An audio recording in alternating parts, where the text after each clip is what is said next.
So yes, the webinar is being recorded today, and the recording will be made available to you. My colleague would be letting you know how you can access it. And requesting a little cooperation, we will be sharing a feedback link at the end of the webinar with you, so we would request you to share your feedback with us. Stay on mute in the interest of the session, as well as switch off the videos. You do have the chat window on the right-hand side of your screen, so in case you have any questions, please feel free to type them over there, and I'll address them as and when I can. However, we are going to be keeping about the last 7 to 10 minutes for questions. We may have some polling during the course of the webinar, so I would request all of you to participate in that as well. About the organization, 24x7 is India's premier e-learning solutions company. We, with our offerings that align with talent development, primarily needs of large and fast-growing organizations. We're in about 35 countries, learners in about 35 countries, and 2.5 million learners have actually crossed paths with that. We are catering to since almost over a decade now. The approach that we follow in our organization, and that's primarily been our core of existence, we are looking at consulting, technology, and implementation services. So primarily creating a learning culture, assessments, skill gaps, and helping organizations in analyzing the training need and competency mapping. Our technology expertise is LearnTrack. The LMS that we have, it's developed by us, by our technology team. Customize the e-learning content, generic IT and soft skills content, domain-specific content. The implementation services that we offer are the installation of the LearnTrack, integration with HRMS as and when required, and post-implementation support services. The takeaways that we would like you to ensure from the session today, to ensure a reduction in scrap learning, we'll be looking at the 5 fallacies and facts about the role of learning content in talent management. Finding the value in learning, what should we be measuring, as well as how we will be measuring. What is scrap learning, and the 5 ways that we could reduce scrap learning. However, before we move on, to the first topic in hand, which is the 5 fallacies and facts, let's just take a step back and see what is scrap learning. Scrap learning, learning which is successfully delivered but not applied on the job, and it actually comes with a very high cost today. And learning and development professionals are always looking for ways to make training more effective. But what if training is only part of the solution? This webinar investigates what makes training less than 100% effective and why it produces scrap learning. It also offers a solution which could be manager engagement that helps sustain training's effectiveness after learners leave the classroom. Let's look at some statistical data that we have here. Estimates of training transfer and scrap learning. This figure actually shows the percentage of training that was transferred to the job based on estimates provided by learners immediately after training, and 2 months after training, and by the managers 2 months after the training session. The results actually show that scrap learning is 50% immediately after training, which is 45.2%, and exceeds 50% at the 2-month follow-up period. Managers indicate that scrap learning exceeds 50%, which is why it's a rising concern today. So let's start from scratch. The 5 fallacies and facts about the role of learning content in talent management. A number of misconceptions exist about the role of learning content in talent management.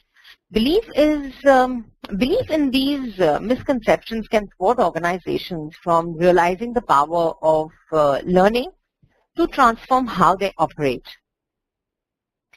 These misconceptions can be fueled by the accelerated speed of consolidation occurring in human capital space. Industry consolidations have been big news in the recent months. We've seen SAP's purchase of SuccessFactors and Oracle's acquisition of Taleo. As larger vendors begin assembling the pieces of an end-to-end human capital management platform, their focus has largely been on integrating of the learning management system functionality into the overall process. But focusing only on the underlying technology misses the key point around the business impact of the learning content actually. This is fostering a number of fallacies in an organization, typically outside the L&D organization, which has a deep understanding for the role learning content plays in driving through behavioral change.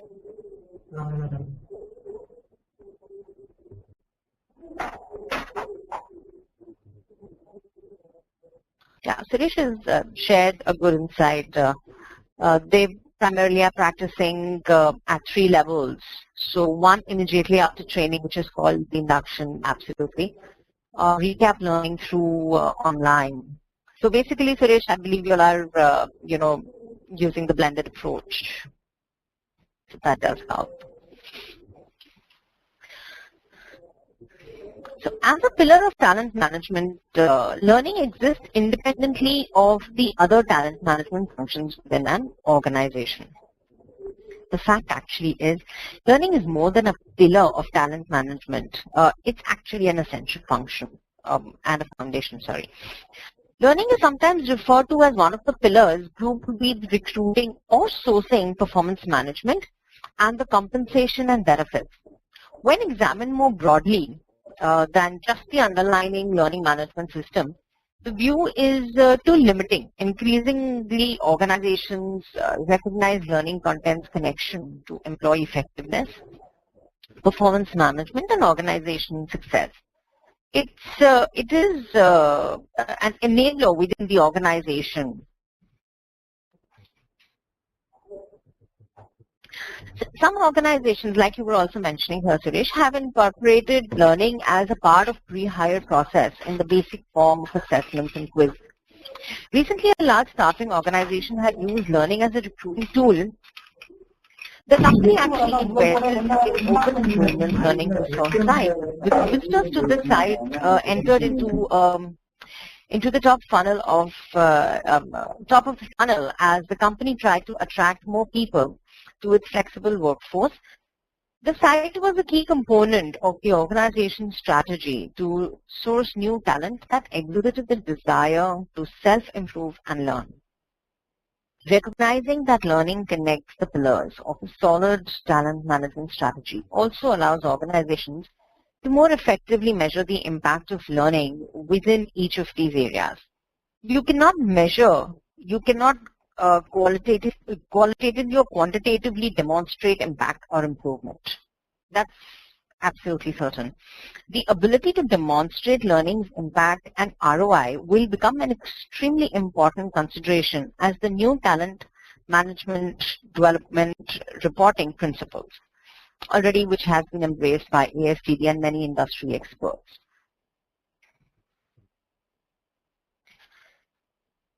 The next one. So where platform comes first, we worry about the content later. Actually, content is not an afterthought. It's really the blood and not the water of learning. So as business became more technology dependent, the notion that the platform must precede content suddenly became more prevalent. In the contemporary talent management model, there is an LMS, and that's where learning happens in that silo.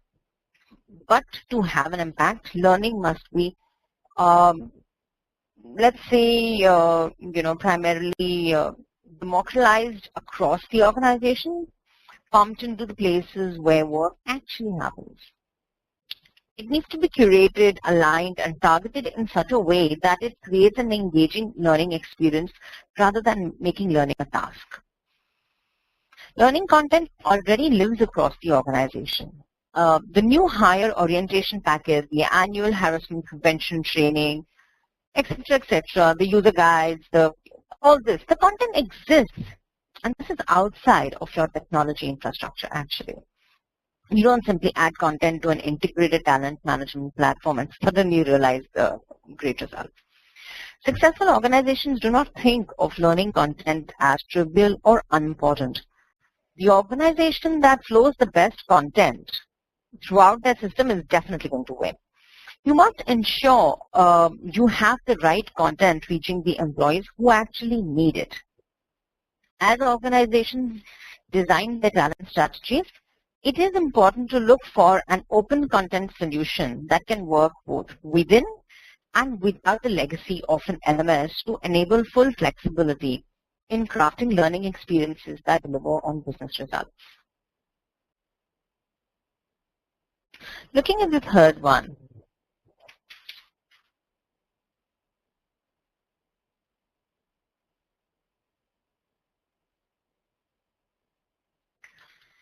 an integrated learning and talent management platform offers the greatest improvement to learning in an organization, whereas facts are slightly different.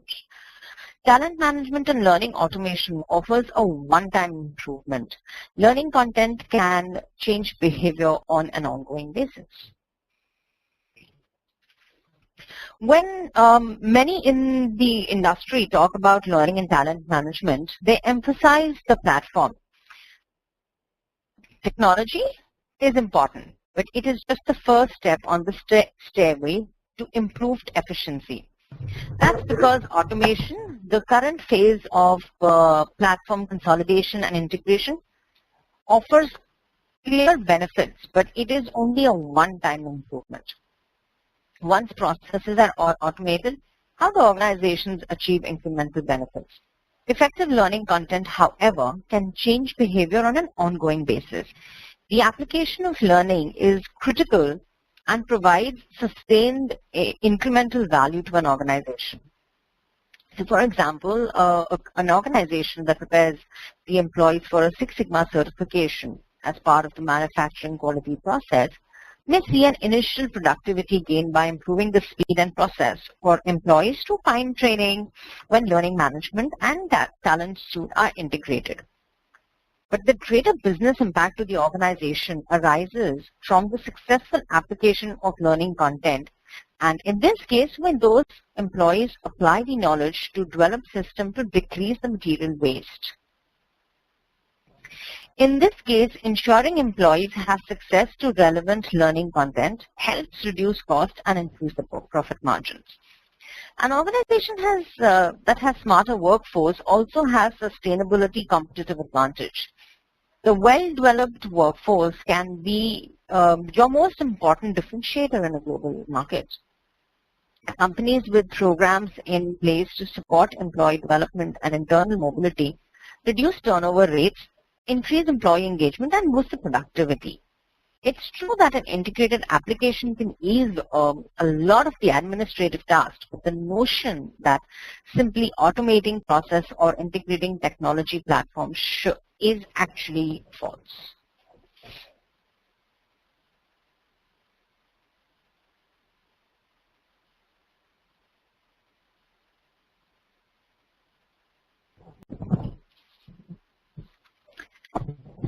The fifth one that we would be looking at, targeted learning content precludes an abundant library. Fact actually being quality matters. Okay, sorry.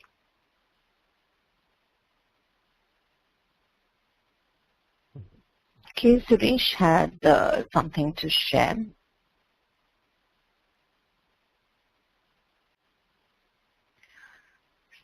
Suresh was actually sharing some best practices from his organization. And I think I'm just going to paste that over there.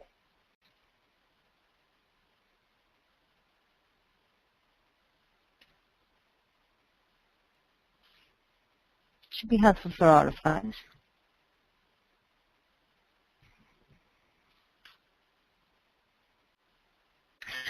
So organizations need both alignment to competencies identified in the talent management process as well as performance support.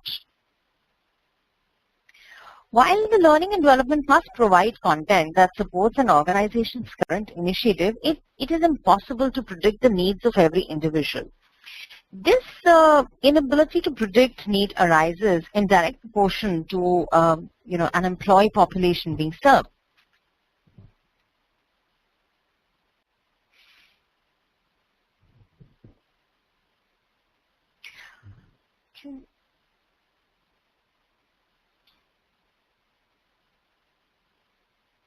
Okay, sure.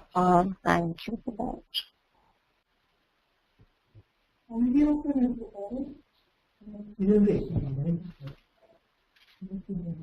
Just volume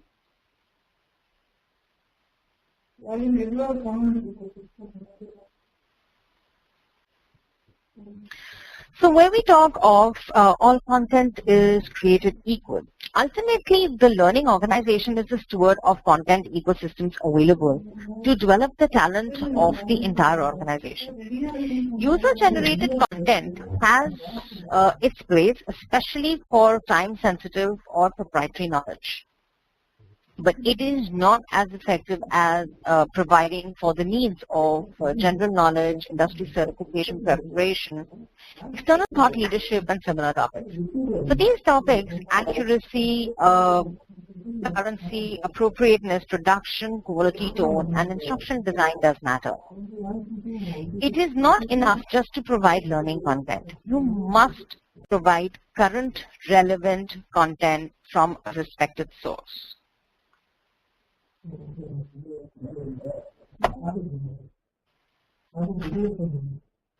I'm actually going to ask everyone to stay on mute, please, because I think people are having some disturbance.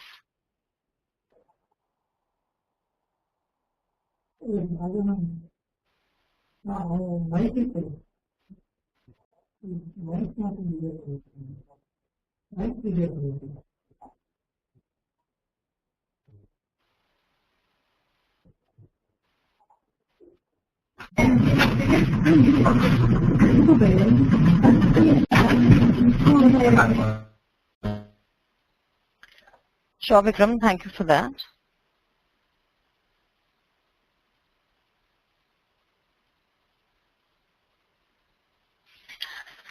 So we were talking about content. Content must also be presented in a way that it resonates with learners, allowing them to visualize how this new knowledge will impact their work. Some curriculum developers and e-learning courses designers ignore the fact that the main goal of online instruction is to facilitate learning that will be beneficial for all learners. Instead, often designers apparently see a project from their own perspective, perhaps focusing on the technology, the bells and the whistles, and not enough in the eyes of the user who want to achieve complete successful task in a particular way. Everyone has encountered not a very great training in some form or the other. NLP professionals have an explicit responsibility to provide high-quality learning content that rewards the learner for his or her investment of time.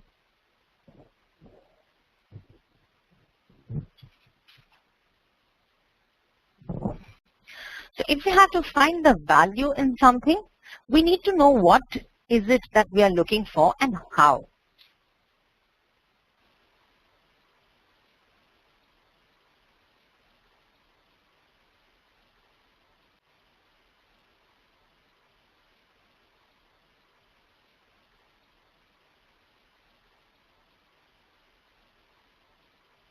Yeah, so Vikram has a point here where he says that operations would like to have a lot of say in content development and method. Vikram, we would be covering that as we go along in the webinar.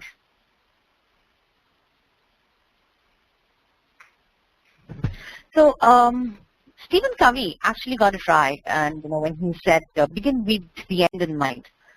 When we look into the value of learning, the first thing we consider is what value does training bring to your company. The senior executives of an organization do not care necessarily about how well the learning organization is training the staff. How many of its employees had training this week, or how many people completed the courses last year, or how many achieved a certification. What they really care about is the well-being of the company, how the training impacted and improved the organization. One of the many misconceptions in business is that training department is there to train the company's employees. However, the only justifiable reason to have a training department is to assist the company in attaining its bottom line goals or critical business goals. So when we evaluate the contribution training brings to the company, shouldn't we look at how it affects the bottom line numbers rather than how well individual training courses are being accepted by individual learners?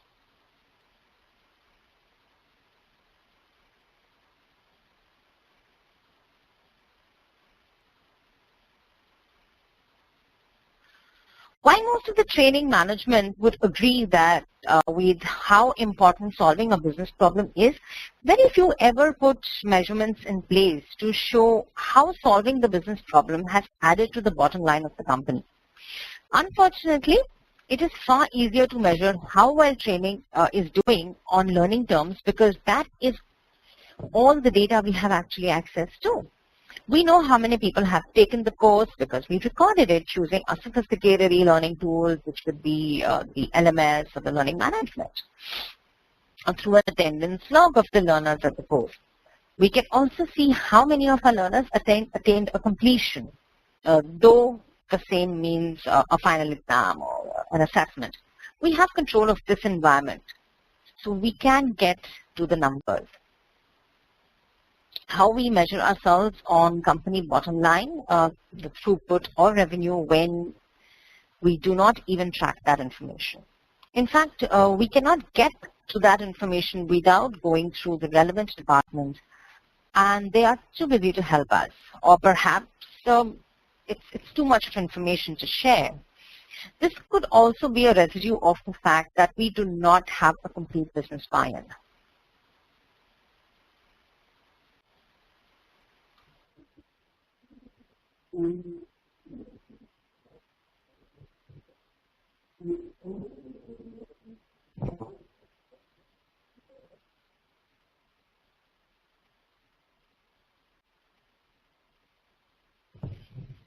So obtaining the measurable data. Just give me one moment, please.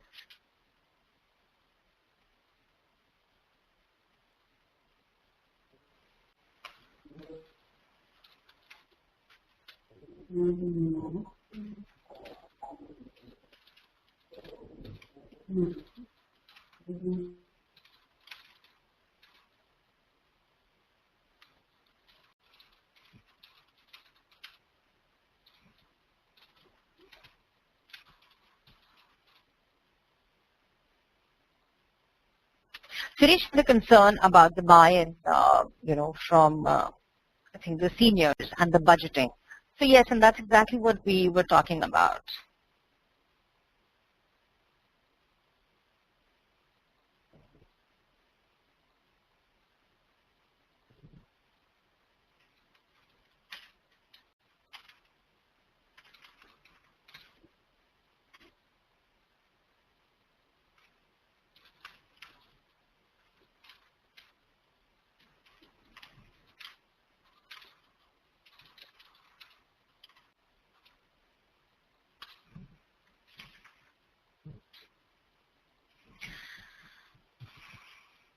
Okay, so we were talking of obtaining the data.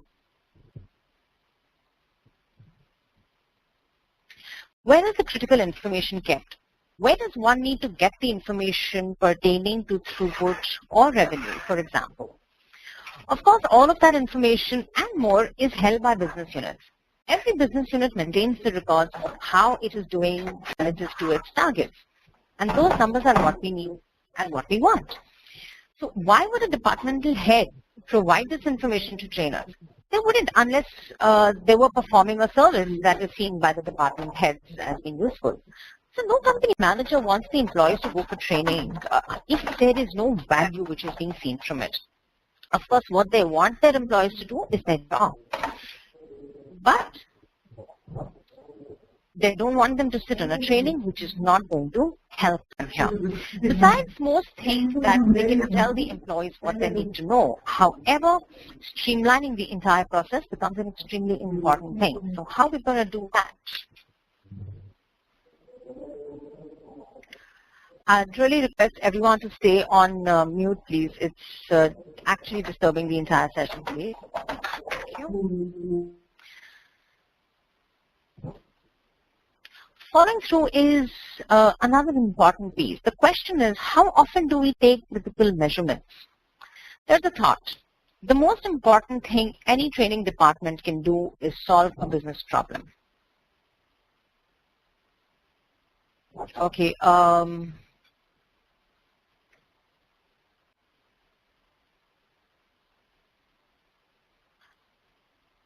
Just give me 1 second.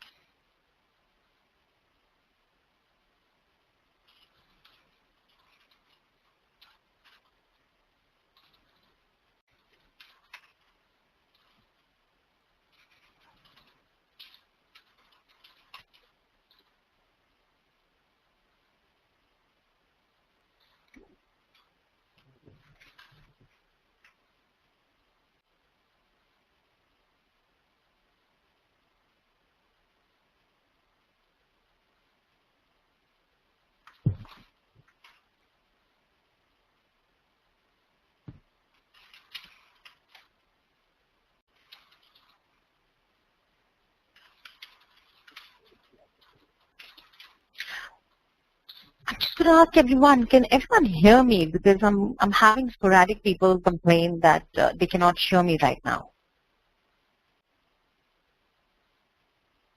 Okay. So there are a few of us who can.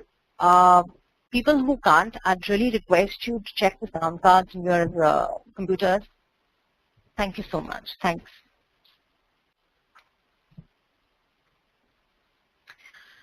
All right. So coming back, we were discussing about following through.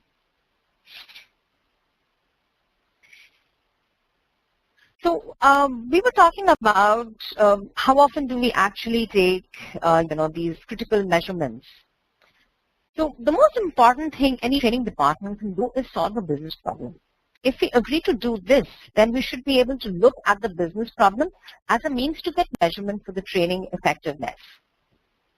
Perhaps we should not be doing any training until we can ascertain what is needed to do for the company in business terms.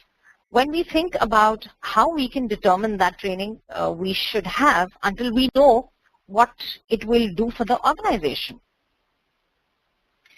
What is the point of putting together a best leadership program that's going to cost you $1 million if what the program is going to save is $20,000 or $50,000 instead of $40,000?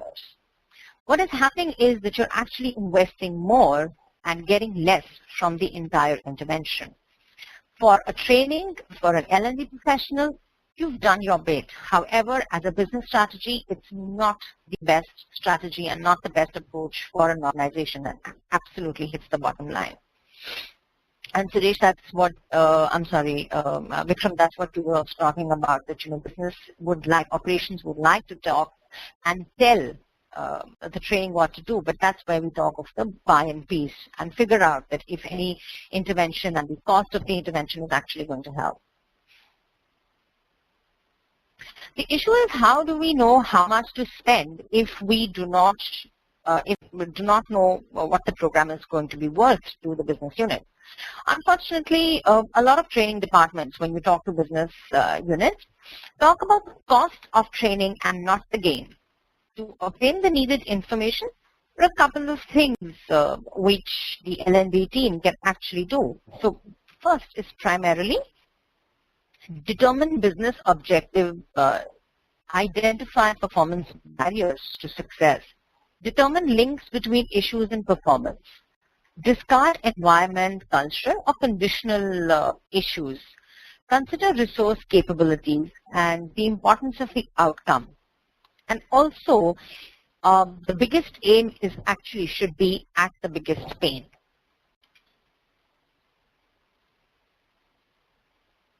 To identify the business issues, we should find out who has the problem worth solving before going off and trying to solve it. Identify how issues translate into money for the company and ignore the things we can do nothing about. We should make sure that we can put the program together and ensure we understand how the program will change the company's future and identify which are the issues we should actually address first. This table actually lists issues that are often used in evaluating training. I like to think of this as a cost justification for moving from one training methodology to another. Finally, we need to have the last word available to us. It's a small word but powerful. It's a word that training managers rarely use because it's not in our nature. Our job has always been to answer the call and not question it. But if we are going to truly value our craft or what we get done here and get others to see the value, or we must have it available to us at all times. Don't be afraid, and the word is a very simple no. The future isn't what it used to be. There is a different culture developing for learning and development departments. The culture can be summed up in 3 phases: business need-based, integrated into assignments, tracked through business outcome matrices. These principles are being applied by a lot of companies and organizations today. Having seen the what, let's look at how of the measurement. Let's see, where you have 50 to 80% of our training, which is actually going in scrap, and that's the industry research which is being provided to us today. Let's look at how we can look at reducing the scrap.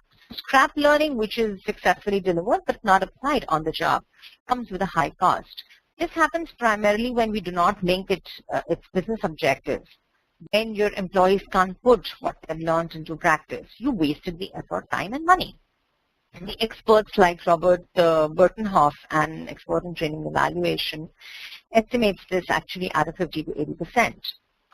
I read a statement the other day by a learning researcher who said no company could stay in business if its other processes were as inefficient as most learning and development programs seem to be. This actually got me all thinking. Fortunately, you can take an action to ensure learning gets applied successfully, maximizing the return on investment.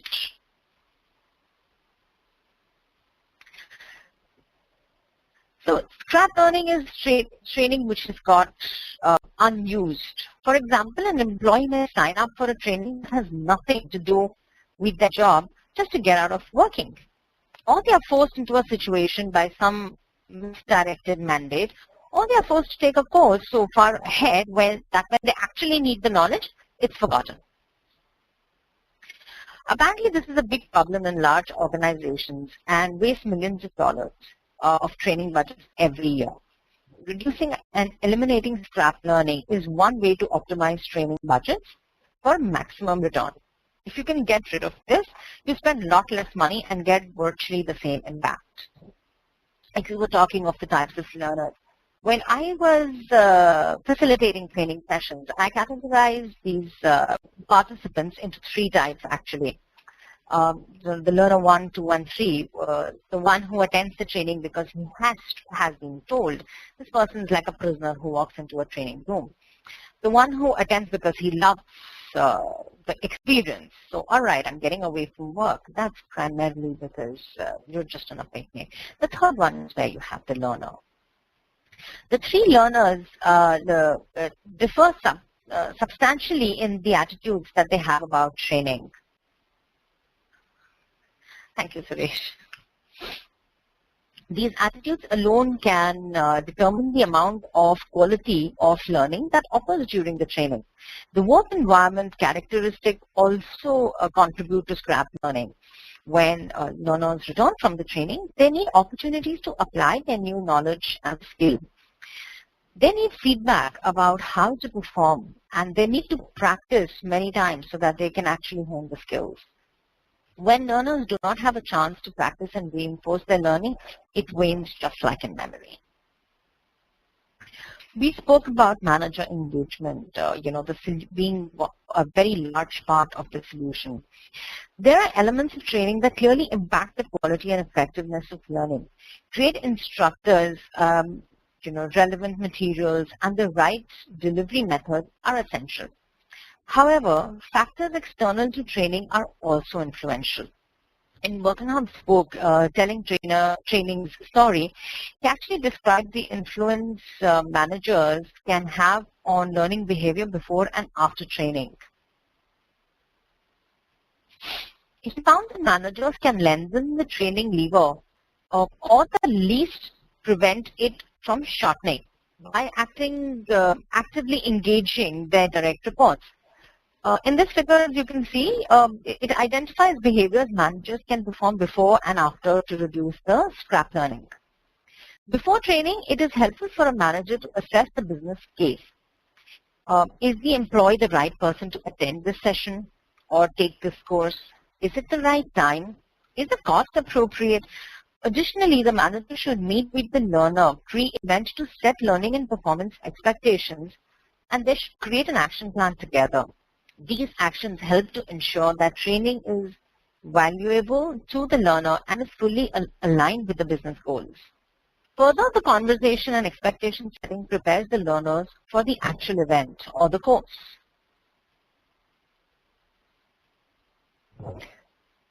After training, the manager should review the action plan with the learner to determine if it aligns with what has been taught in the training session or what they have actually gone through in the course. As the learner applies training on the job, the manager must supervise and provide meaningful feedback to reinforce success and correct the mistakes as and when.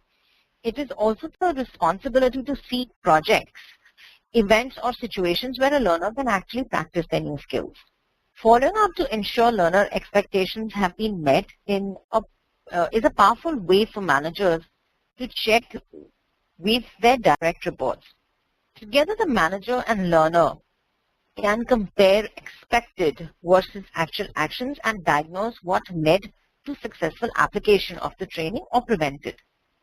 Several measurement tools can facilitate this manager engagement.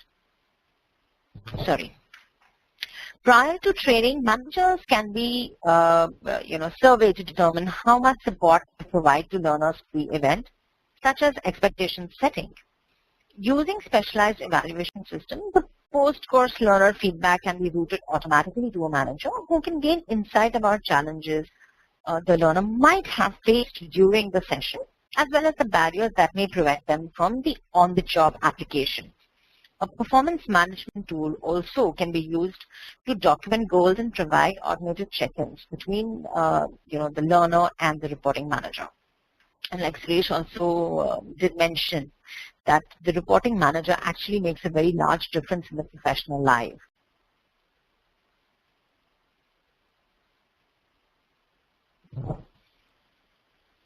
Automated check-ins are important for providing information because they facilitate an even more important process, which can be an ongoing dialogue. How is this relevant to a manager engagement? Managers have the ability to actually prepare employees for learning prior to the training. And after the training, they have some ability to control the work environment to allow learners new opportunity. They also have the ability to reinforce the success as well as correct and coach the mistakes.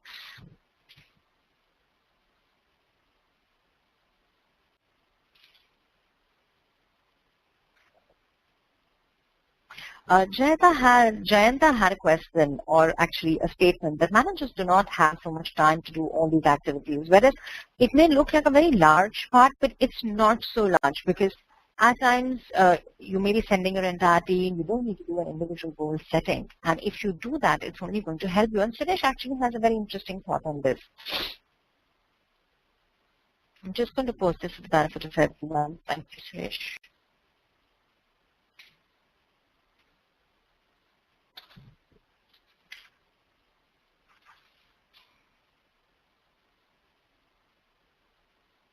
The 5 key ways that we can talk of reducing scrap learning. Since about 70 to 80% of learning occurs on the job, it stands to reason that learning should integrate seamlessly into one's daily work. We cannot assume that the learners will consciously make a decision to learn and find out what they need. In addition to making learning available via a corporate measurement learning management system, it is important to blend relevant learning into the workflow through business applications. Learning must fit the employee's schedule. Breaking information into manageable chunks makes it more accessible and efficient. A short learning asset covering high relevant content, making it available at the moment of need. Thank you so much, and I do apologize for this slight issue that we've had. We were actually towards the back end of the session.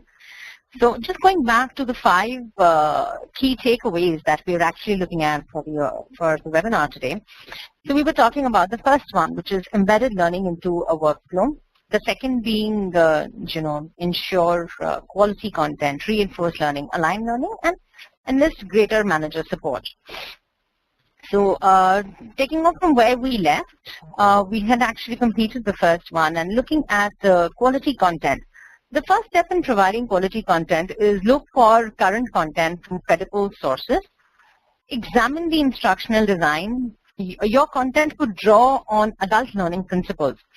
It should be performance-oriented and accommodate a variety of different learning styles and preferences.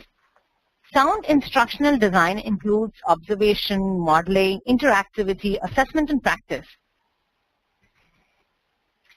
There has been a lot of stress and importance on technology. Learners are getting more savvy with higher expectations of quality. Learners will not suffer through pages and pages of text with interactive options available to them. So videos, summaries, simulations, audiobooks, e-learning courses can be as effective or probably even more effective. Reinforced learning in the third one. In the 1800s, psychologists had discovered that reinforcing training improves retention. This is something Suresh was also mentioning at the, earlier in the webinar. Nearly about 100 years later, today learning professionals are still struggling to help workers retain what they have learned. This demands a shift away from the once done and done on training as even an event mindset. One needs to, as learning and development professionals, work with employees to develop a learning plan so they have identified resources that complement and reinforce what they've actually learned. Spread the refreshers across the days and weeks immediately following the training. Looking at the fourth one, which is aligning learning to business objectives. Aligned learning requires an understanding of an organization's objectives. Learning solutions arise when a business driver calls for certain type of performance. By partnering with business stakeholders to define performance expectations, learning professionals can translate performance criteria to a set of competencies or skills. As L&D professionals, when we meet with stakeholders to plan training, the key question to consider is what are the business needs that you're seeking to impact rather than what training needs to take place. Again, it's not answering but questioning the call. Once you determine the business needs, you can define the necessary performance requirements, align a learning solution, and set goals to measure the impact. Consider what kind of skills employees need to develop in order to achieve their desired performance, as well as the learning modalities and delivery methods that suit best for the target audience. And this is always going to be a collective decision of the business as well as an L&D division. Enlist greater manager support. Managers should set expectations for training before it happens, detailing why the employee is getting trained, the changes that should take place, and how the training will be applied on the job. It is also recommended managers should evaluate each employee's readiness for training. The person should have the appropriate knowledge and skills to draw value from the planned training. Post-training, the direct reporting managers can follow up with the employees to ask what knowledge and skills they have actually gained, assigning projects that allow employees to reinforce those skills and recognize performance changes as a powerful impact to reduce scrap learning. This is something that we have been wanting to talk about for a while.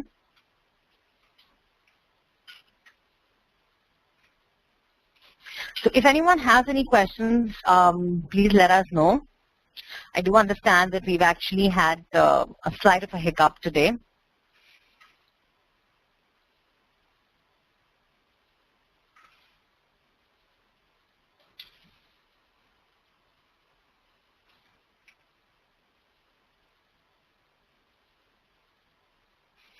Sure, Harsimrat.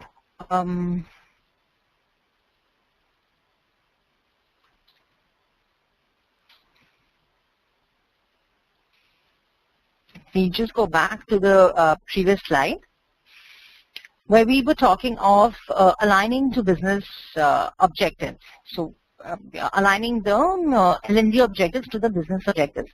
This actually requires an understanding of not only just the business, but an organization perspective and the objective.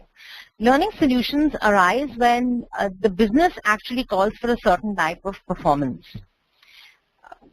In partnering with business stakeholders, we are in a position to define performance expectations. Learning professionals can actually translate performance criteria to set the competency or skill. As L&D professionals, when we meet up or discuss with the stakeholders to plan a training, the key question that we can consider is what I very often talk about, is what are the business needs that one wants to impact rather than what training needs to take place. So once the business need has been defined, it is necessary to also have the performance requirements aligned with the learning solution and set goals to measure the impact. Consider what kinds of skills employees need to develop in order to achieve the desired performance, as well as the learning modalities and delivery methods. So basically start with the end in mind. We very often, as L&D professionals, fall into the pit of enforcing training that we feel is needed by the employee. However, it's actually pretty much a reverse.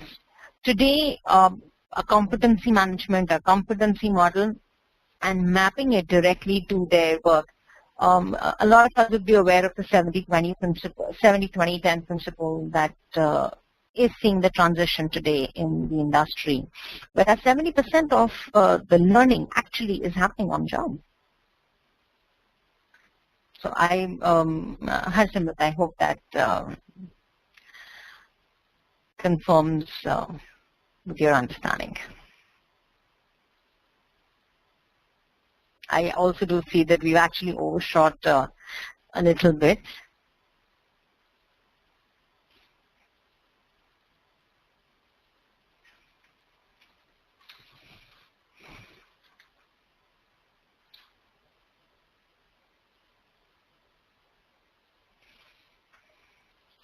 Do again apologize to everyone for this slight fiasco we've had, but we do, yes, Harsimrat, this is getting recorded, so it will be made available to you shortly.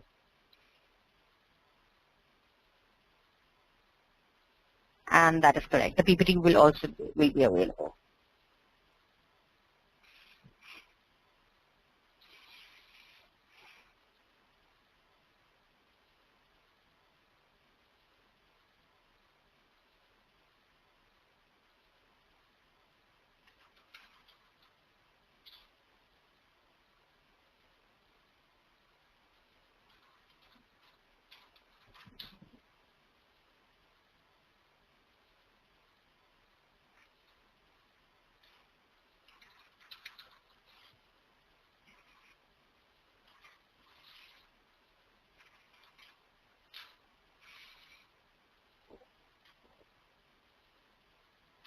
We have shared the link.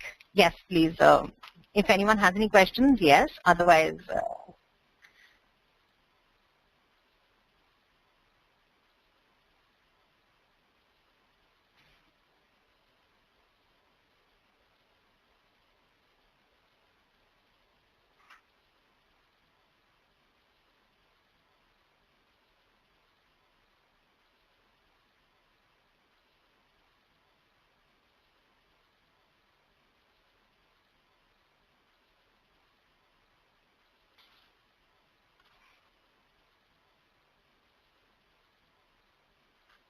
we do appreciate the participation with everyone. Thank you so much for joining in.